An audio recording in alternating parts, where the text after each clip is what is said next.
Hello everyone and welcome to the Pisces Guide to Pop Culture. I'm of course your host TJ.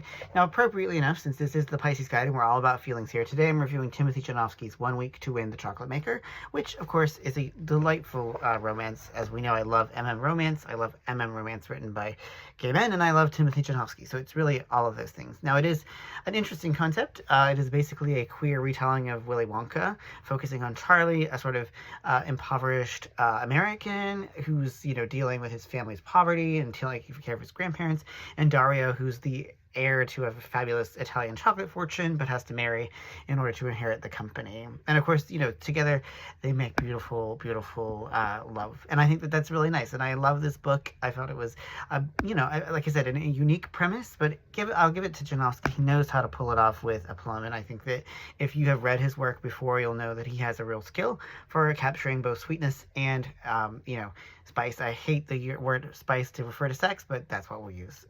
It is, there's a lot of really good romantic scenes here. We really have a nice juxtaposition of Charlie's home in this place called, I believe it's Slateville, some kind of like post-industrial Pennsylvania town, juxtaposed to the beautiful Italian countryside.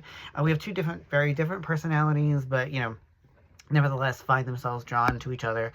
I also appreciate that we have, once again, and as Janovsky does so often, grappling with mental illness. Dario has agoraphobia. Charlie is, of course, coping with all the trauma of being poor. And I think that, that's part of what adds another kind of layer of complexity to their relationship.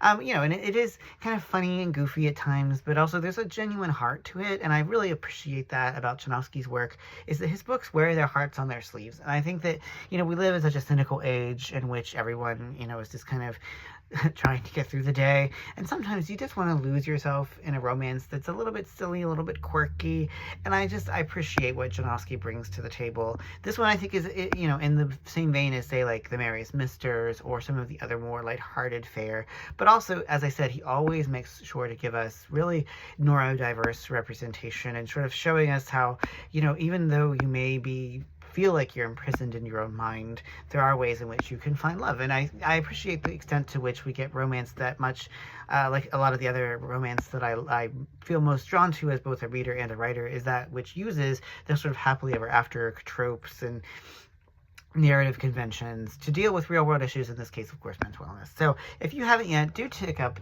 1 Week to Meet the Chocolate Maker, or to Win the Chocolate Maker, sorry, or anything else by Janovsky. I really cannot recommend him highly enough, from one romance writer to another. So it does get the Pisces Guide to Pop Culture seal of approval. So as always, thanks for joining me.